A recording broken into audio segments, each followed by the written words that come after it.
Okay, ito yung application ng Android.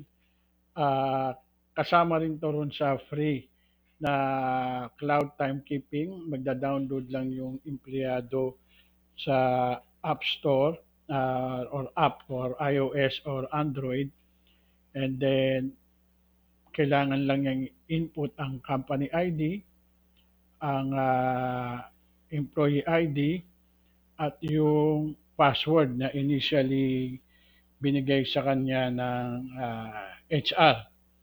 And from there, sa application, i-input na lang ng employee yun para maka-login siya. Okay, i-click niya lang yung sa bottom menu, which is yung time clock.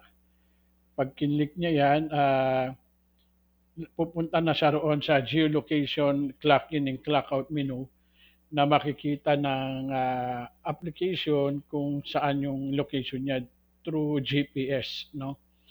Ah, I-click niya lang yung may running clock dyan sa bottom, which is 17:50.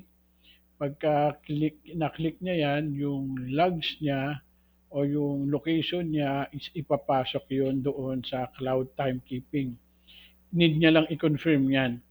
Ang, radius niyan na by default is about 100 meters, no, not necessarily really mean na exact yung location, but within 100 meters radius yan nung, ng ano ng, area.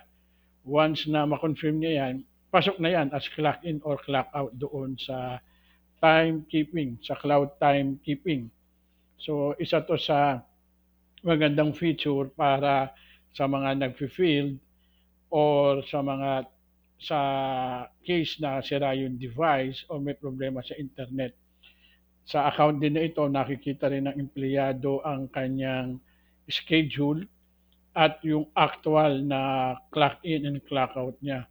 Dito is, 8 o'clock ang expected niya pero 16:41 siya nag-clock in, 1700 ang expected out niya pero nag-clock out siya ng 17:50. So lahat ng information na yan is, makikita, through that application.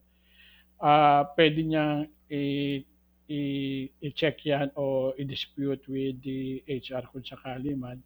And also with this app, pwede na mag-change ng, image ang, o photo yung empleyado. Sa pagka-config ng employees, pwedeng hindi siya lagyan ng image, yung empleyado na lang through the app maglagay siya.